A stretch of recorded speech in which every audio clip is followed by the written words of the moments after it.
got into the work of seeing and transmuting negative, darker entities on accident. Yeah, it was a total accident. I didn't go into the spiritual work saying, oh, I want to learn how to transmute demons. I want to learn how to transmute dark entities. No, honestly, it started with, I want to help clear people's chakras, believe it or not. Yeah, that's how it started for me.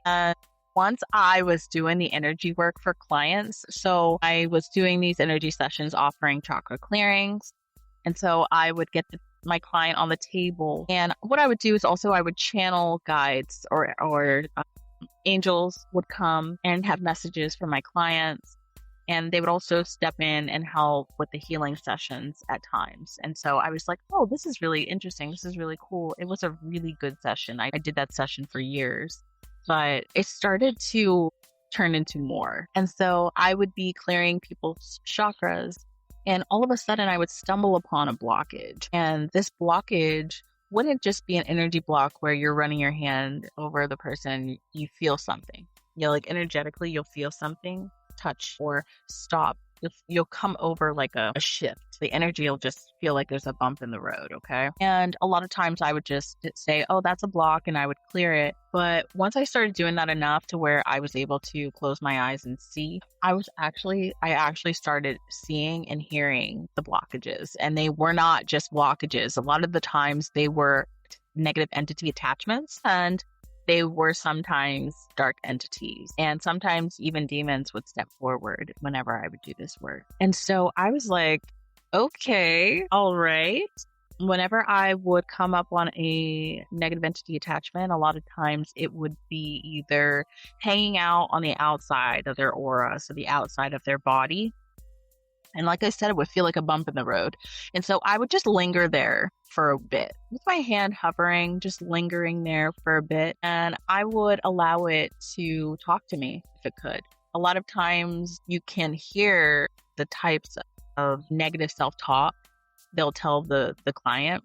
Because a lot of times negative entity attachments don't really talk, but you'll hear the self-talk that they energetically are creating for that person. They like negative energy. So I'll be like, hey, have you been thinking this about yourself lately? And the client would be like, yeah, actually I have. I would get to those points and I would just be having these horrible thoughts, either about myself, or I would be like, feel like I was judging the client. And I was like, this is odd. I don't feel like this about the client, and I don't feel like this about myself. And then I got to the point where I was like, there's something here. There's something alive here. And that's when I started seeing the negative entity attachments in people. And I was like, wow, this is intense. And so I started clearing them with the help of Jesus, with the help of Archangel Michael, with the help of my guides. And they came up with a really good, nice, healthy method for me to transmute these energies to help pull them out of my clients and put them into light. I really like to use a candle flame when I'm doing this kind of work and just putting the trauma and the negative energy into a flame. And then energetically, I like to send the entities into light portals. And again, my guides and God helped me with that type of work. And so, yeah, it just kind of happened on accident, finding these energies in people, these entities in people. And once I started removing them, I couldn't stop. I wanted to know more. I wanted to learn more. And as I did it more and more, I found darker things. And sometimes I found not dark things. Sometimes I found disembodied spirits on people. I noticed there was this repetitive cycle of finding disembodied spirits. Now, a disembodied spirit is a soul who has not crossed over. So a lot of times they'll pick somebody that they vibe with. Either they liked when they were alive, or they found somewhere who has the same energy as them, and they'll latch onto you. So a lot of times I would see these disembodied spirits on the backs of people, literally riding them, or even stepping into their shoes, on top of them, inside, but on top. It's such a weird thing to explain.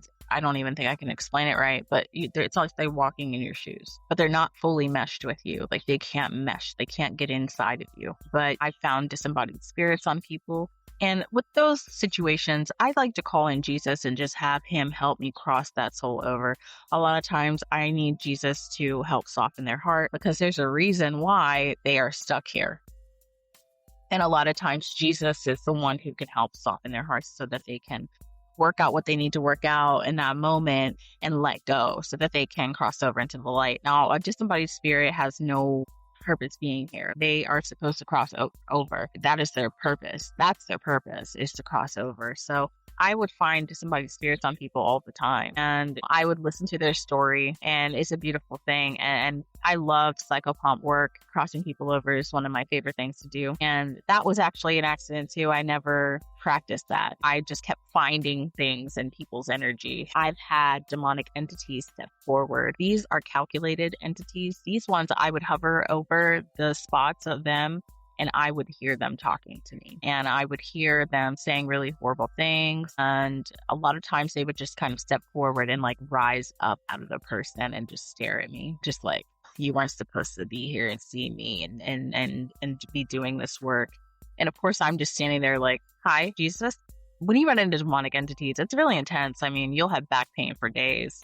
Being exposed to that really negative, dark vibration, it can definitely leave its mark on you. So you really have to be very protected and cautious whenever you're doing this type of work. But I would run into that all the time. I would just be clearing so deeply into my clients, just clearing. I would even ask my clients sometimes, do you care if I go deeper? Do you care if I clear deeper? Once you start clearing chakras, clearing energy, and you're going deep, you're going to run into some things that are extremely dark. You're going to run into some entities, some demons that maybe they've picked up since they were little. A lot of times when we're children, they latch onto us. They get into little cracks in our aura and they just embed themselves within us. And we don't even know that they're with us, but they've been with us since we were little. A lot of times you'll see this and they just affect your mind, and really negative things will happen to you all the time and you just don't know why.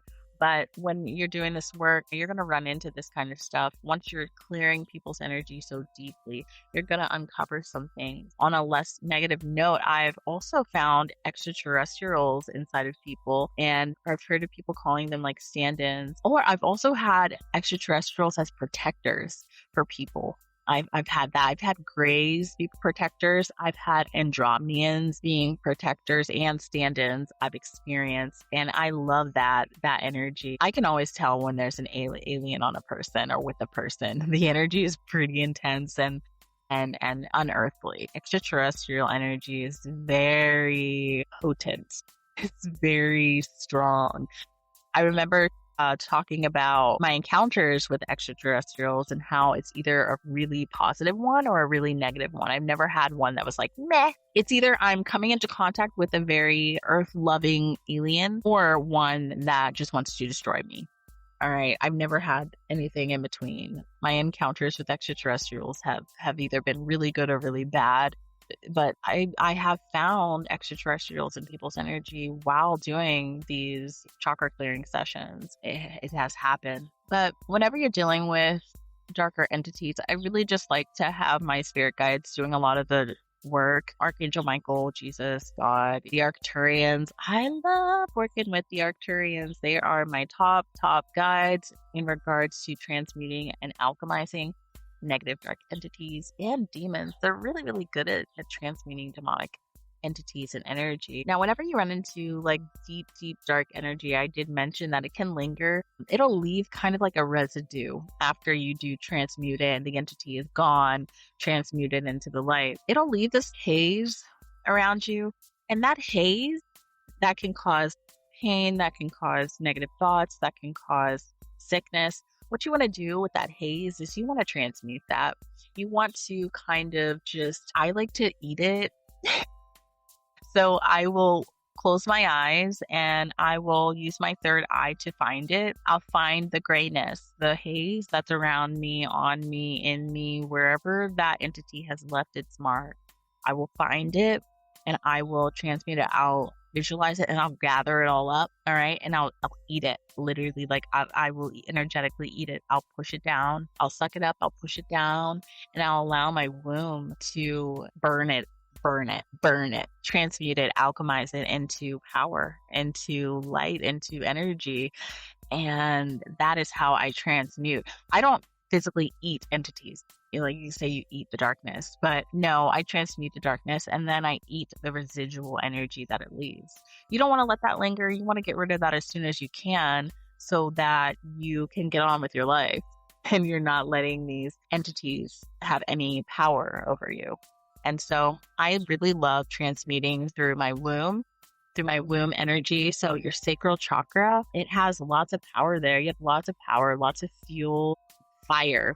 Burn it away, burn it up, burn it into fuel to fuel you and your light work and your healing work. But if you want to start seeing darker entities and transmuting them, I would definitely say start doing energy work. You could do it on yourself, on other people, and just focus on clearing your chakras, clearing your energy. And once you get a clear understanding of what it is you're working with, you will start to unpack the different types of things you can find in people's energy. It takes time, and close your eyes because you want to start seeing with this eye. So whenever you're running your hand over a person or yourself, you want to just take your time. What does your hand feel energetically? Are you feeling a bump in the road? Are you feeling something hit your hand? Does it feel clear? Does it feel okay? Do you feel heat? Do you feel coolness? Is your mind clear? Did a random thought pop up? What are you feeling like? What are you thinking? Do you hear something? What do you feel? It's really just like that. It's really just an exploration.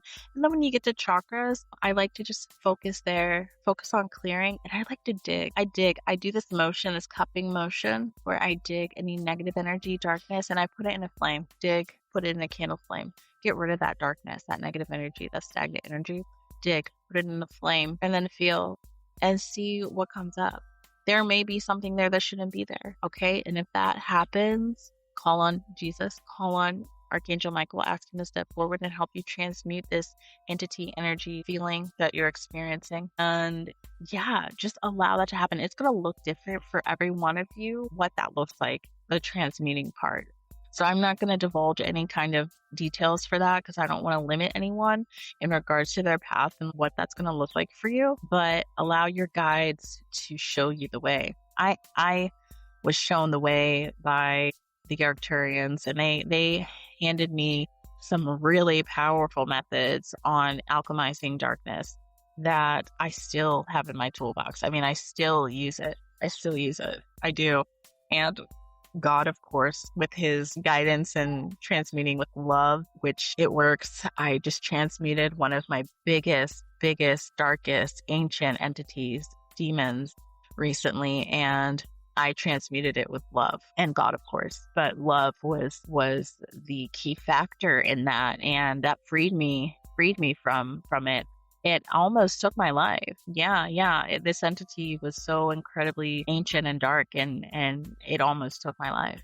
It did, but I was able to transmute it, and I was able to save my mind. I was able to come back from it. And from that, I'm eternally grateful. And honestly, that it just made me want to share more about my work and what I do, because I feel like it could help a lot of people, especially people who are confused about what they're feeling and why. Because they think they're weird, Yeah, you're weird, but you know what? The things that are in the spirit realm are actually out there, and you're actually feeling them. Don't think that you're not, because you are. You're actually feeling entities enter your space while you're sleeping, while you're awake. Okay, you're feeling that, and you're right. You are seeing that. You need to get your third eye open. All right. You need to open your third eye, and you need to start trusting yourself, because that's really what's going to solidify everything for you in your relationship with God. 100%. He's your guide. He's your protector, and he's definitely going to lead you along your path. If you feel like this is your path, transmuting darkness, dark entities, energies, then I definitely say solidify your relationship with God, because you're going to need God on your side for this type of battle. These battles, this spiritual warfare, we are at war here. Spiritual warfare is real. And if you are a light worker, shadow worker, you're going to be battling a lot. And so honestly, I just wish you all the best. And I hope that you stay strong and continue to learn. Continue to learn about energy, your body, your energetic field, and trust what it is that you feel, hear, see, experience to be true. All right. Bye for now, guys.